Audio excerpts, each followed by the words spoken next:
শিল্পোন্নত নগরে প্রযুক্তির ছোঁয়ায় মানবিক মূল্যবোধে চির ধরছে, বাড়ছে দাম্পত্য কলহ। এর জেরে বিশ্বব্যাপী বিবাহ বিচ্ছেদের খবরে ভিড়ে দীর্ঘতম জীবিত দম্পতির আনুষ্ঠানিক খেতাব পেয়েছেন এক যুগল। ইউনাইটেড প্রেস ইন্টারন্যাশনাল শুক্রবারের এক প্রতিবেদনে ওই যুগলের পরিচয় তুলে ধরে। এদিন ছিল বিশ্ব ভালোবাসা দিবস। তরুণ তরুণীর প্রেম ছাপিয়ে দীর্ঘতম জীবিত দম্পতির ভালোবাসা নজর কাড়ে পাঠকদের।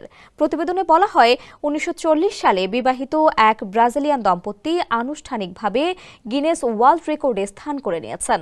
এখন থেকে তারা দীর্ঘতম জীবিত দম্পতি।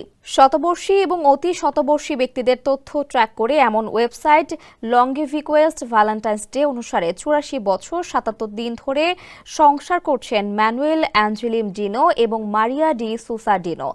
ম্যানুয়েলের বয়স 105 বছর এবং মারিয়া 101 ঘরে পা দিয়েছেন। স্যান্ডেলিনা সো, রূপচর্চায় আভিজাত্য।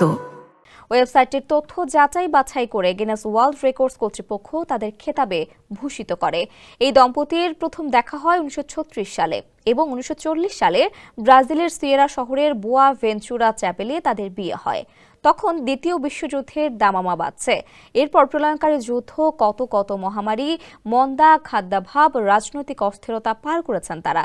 কিন্তু কোনো ভয়ঙ্কর পরিস্থিতি তাদের আলাদা করতে পারেনি, হাত ছাড়েননি একে অপরের। তাদের দাম্পত্য জীবনে এসেছে 13টি সন্তান, 55 জন নাতি নাতনি, 54 জন প্রপৌত্র এবং বর্তমানে তাদের আছে 12 জন অষ্টপ্রপৌত্র।